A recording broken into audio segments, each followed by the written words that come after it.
Viewers అందరికీ కూడా నమస్కారం. ఈరోజు వీడియోలో చాలా ఇంట్రెస్టింగ్గా ప్రజెంట్ కార్పొరేట్ ఎడ్యుకేషన్ సిస్టమ్ దాని పర్యవసానాల గురించి మాట్లాడదాం అనుకుంటున్నాను. ముఖ్యంగా ఎడ్యుకేషన్ అంటే దాని అర్థం ఆల్రౌండ్ డెవలప్మెంట్. మన కార్పొరేట్ సిస్టమ్ ఒకసారి మన జీవితాల్లోకి ప్రవేశించిన తర్వాత జరుగుతున్నది ఏంటంటే దానికి విరుద్ధంగా జరుగుతుంది. మన నర్సరీలో జాయిన్ చేయాలి అంటే మన పాపనో మన బాబునో అక్కడ వాళ్ళు పెట్టేటువంటి ఫీజులు విపరీతంగా ఉంటాయి. అసలు నర్సరీ అంటే ఏంటండి? ఒక అందమైన మొక్కలు పూలు ఉండేటువంటి ఒక నందనవనం. సో అలాంటి నర్సరీ అంటే పిల్లవాడిని కూడా అలా జాగ్రత్తగా ఒక చిన్న పువ్వులాగా ఒక చిన్న మొక్కలాగా ట్రీట్ చేస్తూ అతనికి దాని మీద ఇంట్రెస్ట్ని క్రియేట్ చేయాలి, చదువు మీద ఇంట్రెస్ట్ని క్రియేట్ చేయాలి. మరి ఈ ఇంట్రెస్ట్ క్రియేట్ చేయడం ద్వారా అతనికి అబ్జర్వేషన్ చేయించేటువంటి పరిస్థితిని తీసుకురావాలి అన్ని అంశాల మీద. అంటే నేచర్ని అబ్జర్వేషన్ చేస్తున్నట్లుగా మిగతా రకరకాల పరికరాలు, రకరకాల వస్తువులు, మనకి ఉపయోగపడేటువంటి వస్తువులు, వాటిని ఇంట్రెస్టింగ్గా వాటిని క్రియేట్ చేయాలి.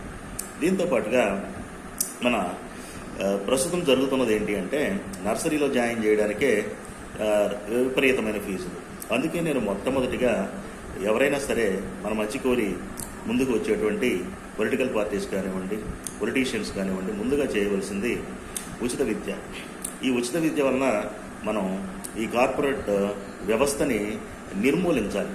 ముందు చేయవలసినటువంటి పని ఈ కార్పొరేట్ వ్యవస్థని పూర్తిగా నిర్మూలించేసి మొత్తాన్ని కూడా గవర్నమెంట్ చేతుల్లోకి తీసుకొని స్కూల్స్ అన్నింటినీ కూడా మోడల్ స్కూల్స్గా తీర్చిదిద్ది ఉచిత విద్యను అందించడం ద్వారా మోడల్ స్కూల్స్గా తీర్చిదిద్ది అన్ని రకాల మరి కార్యక్రమాలు లైక్ ఆల్రౌండ్ డెవలప్మెంట్కి ఉపయోగపడేటువంటి గేమ్స్, యోగా, స్పోర్ట్స్, సో ఇవన్నీ కూడా పిల్లలకి మ్యూజిక్, స్విమ్మింగ్, క్రికెట్ ఇవన్నీ కూడా పిల్లలకి అందుబాటులోకి తీసుకుని వచ్చి తద్వారా వాళ్ళు ఒక ఆల్రౌండర్స్గా ఎదిగేందుకు ఎంతో దోహదం ఇవ్వాలి. కానీ మన ప్రజెంట్ కార్పొరేట్ ఎడ్యుకేషన్ సిస్టంలో జరుగుతున్నది ఏంటి? దీనికి విరుద్ధంగా జరుగుతుంది. వాళ్ళు ఏమిటి, ప్రతిరోజు కూడా పిల్లవాడిని కూర్చోబెట్టి ఏదో ఒక పేజీయో 2 పేజీలో ఇచ్చి దాన్ని మగప్ చేయించడం, రూపించడం. వీడు మైండ్లోకి అది ఏమెక్కుతుంది?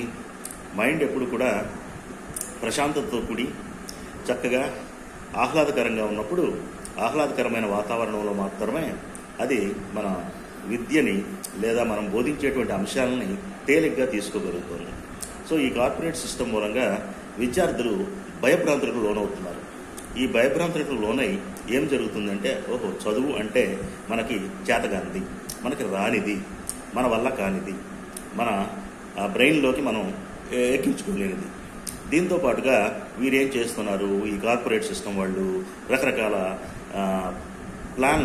రకరకాల మన దసరా వేషగాళ్ళు కనుక రకరకాల వేషాలు మార్చినట్లు వీళ్ళు రకరకాల కోర్సులు, రకరకాల పేర్లతో వీరు విజృంభించి వారి యొక్క ఫీజులను విపరీతంగా పెంచుకొని ఇక దానికి అంతు అదుపు లేకుండా వాళ్ళు ఇష్టం వచ్చినట్లు పెట్టుకొని ఇష్టం వచ్చినట్లు ప్రతి దానిలోనూ బుక్స్ దగ్గర నుంచి మరి షూస్ దగ్గర నుంచి ఏదేదో యాప్స్ అని చెప్పేసి మరి వాటితో పాటుగా మరి ఫీజులు ఇక ఏ మాత్రము కూడా మరి మన మీద కనికరం లేకుండా వారి ఇష్టం వచ్చినట్లు చేస్తూ ఉన్నారు. మరియు వీధికి ఒక బడి వాళ్ళది. కార్పొరేట్ విద్యా సంస్థలు వీధికి 1, వీధికి 2, వీధికి 3 వాళ్ళ ఇష్టం. ఇలా దేశమంతా విస్తరిపోయింది. ఇది ఏ స్థాయికి చేరింది అంటే ఒకానొక పరిస్థితిలో మన ప్రభుత్వాలను శాసించే స్థాయికి చేరింది. సో దీని మూలంగా విద్యార్థులకు నాణ్యమైన విద్య అనేది కొరవడిపోతుంది. ఈ నాణ్యమైన విద్యతో పాటుగా వీళ్ళకి అందించేటువంటి కరికులం అంటే విద్యా బోధనా పద్ధతులు, విద్యా బోధన ఎలా ఉండాలి అనేది కూడా వాళ్ళ చేతుల్లోకి పూర్తిగా వెళ్ళిపోయింది. సో దీని మూలంగా పిల్లలు విపరీతమైనటువంటి మానసిక సంఘర్షణకు లోనవుతున్నారు. వారికి ఆహ్లాదకరమైన వాతావరణంలో విద్యను అందించడం అనేది ఎంత మాత్రమూ జరగడం లేదు. ఈ విద్యను అందించేటువంటి కార్యక్రమం ఎలా జరగాలి అంటే దీనికి కాగ్నిటివ్ లెవెల్స్ అనేవి ఉంటాయి. ఈ కాగ్నిటివ్ లెవెల్స్ ఎలా ఉంటాయంటే ఫస్ట్ అబ్జర్వ్ చేయాలి. అబ్జర్వేషన్ ద్వారా రిమెంబరెన్స్ అనేది పెంచుకోవాలి. కీన్ అబ్జర్వేషన్ ద్వారా రిమెంబరెన్స్ అనేది పెంచుకొని తద్వారా దాన్ని అండర్స్టాండ్ చేసుకోవాలి. అండర్స్టాండ్ చేసుకున్నటువంటి విషయాన్ని అప్లై చేయాలి. అప్లై చేసిన తర్వాత దాన్ని ఎవాల్యుయేట్ చేయాలి. ఎవాల్యుయేట్ చేసిన తర్వాత దాన్ని ఎగ్జిక్యూట్ చేయాలి. ఎగ్జిక్యూట్ చేసిన తర్వాత ఆటోమేటిక్గా వాళ్ళు క్రియేట్ చేయగలిగేటువంటి స్థాయికి వాళ్ళు చేరుకుంటారు. సో మన పెద్ద పెద్దలు, మన నేషనల్ బోర్డ్ ఆఫ్ అక్రిడిటేషన్ సంస్థలు మరియు పెద్ద పెద్ద మన విద్యా వ్యవస్థను శాసించేటువంటి సంస్థలు కూడా ఇటువంటి విధానాన్నే ఫాలో అవ్వమని చెప్పి మరి మనకి సూచిస్తున్నాయి. కానీ ఈ కార్పొరేట్ సిస్టమ్ వీటిని ఎంతవరకు ఫాలో అవుతుంది అనేది పెద్ద క్వశ్చన్ మార్క్గా మారిపోయింది. సో ముఖ్యంగా ఏం జరుగుతుంది అంటే, సో మొదట్లోనే ఆదిలోనే నర్సరీ స్టేజ్ నుంచే ఈ విద్యార్థులకు ఒక భయాన్ని వీళ్ళు ప్రేరేపిస్తున్నారు, ఈ కార్పొరేట్ సిస్టమ్ అనేది. సో ఈ భయాన్ని ప్రేరేపించడం ద్వారా ఆ భయం పెరిగి పెద్దదై పెనుభూతమై వీరు ఏమీ నేర్చుకోకుండానే చక్కగా మరి పై తరగతులకు వెళ్ళిపోతున్నారు. పై తరగతుల్లో మరి ఎవాల్యుయేషన్ కూడా స్ట్రిక్ట్గా ఉండడం లేదు. ఆ ఎవాల్యుయేషన్ మూలంగా స్ట్రిక్ట్గా ఉండకపోవడం మూలంగా ఈరోజు మరి 600కి 599 మార్కులు ఎలా సాధ్యం? ఇది 1000కి 999 మార్కులు, ఇది ఎలా సాధ్యం? నాకు అందుపడడం లేదు. ఇలా వస్తూ ఉన్నాయి. ఒకప్పుడు మార్కుల పర్సంటేజ్ ఇలా ఉండేది కాదు. 600కి 540, 500 వచ్చినాయి అంటే చాలా గొప్పగా చూసేవాళ్ళు ఆ జిల్లాలోనో ఆ మండలంలోనో. కానీ పరిస్థితి చాలా ఘోరంగా మారిపోయింది. సో ఇది ఏంటంటే ఇదంతా కూడా ఆరోగ్యకరమైన పోటీ మాత్రం ఎంత మాత్రమూ కాదు. ఒకరిని చూసి ఒకరు టీవీల్లో 1, 1, 1, 2, 2, 2, 3, 3, 3 ఇవి చూసి మన తల్లిదండ్రులు కూడా అనాలోచితమైన నిర్ణయాలు తీసుకోవడం జరుగుతుంది.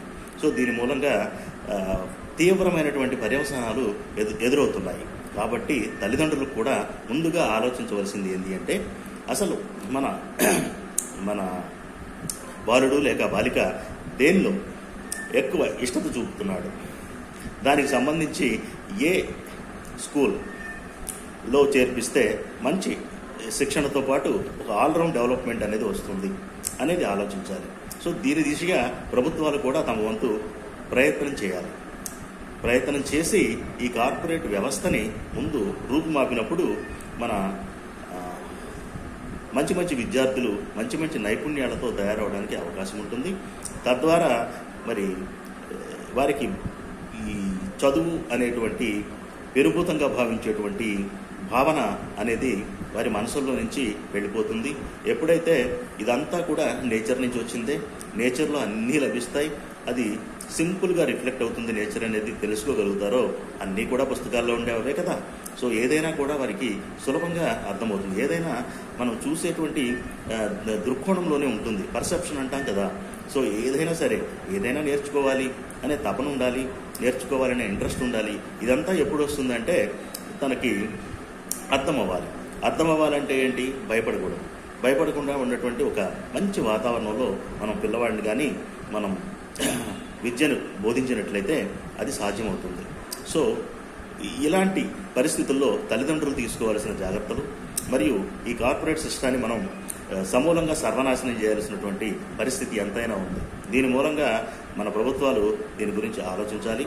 మరియు వీటితో పాటుగా తల్లిదండ్రులు కూడా, మీ పాత్ర కూడా ఎంతో ఉందన్నమాట. సో వీటితో పాటు ఇక మున్ముందు వీడియోల్లో ఈ కార్పొరేట్ విద్యా వ్యవస్థ మీద నేను మరి ఇంకా సవివరంగా మీ ముందుకు తీసుకెళ్తాను. ఈ రోజుకి ఇంతటితో నేను ముగిస్తున్నాను.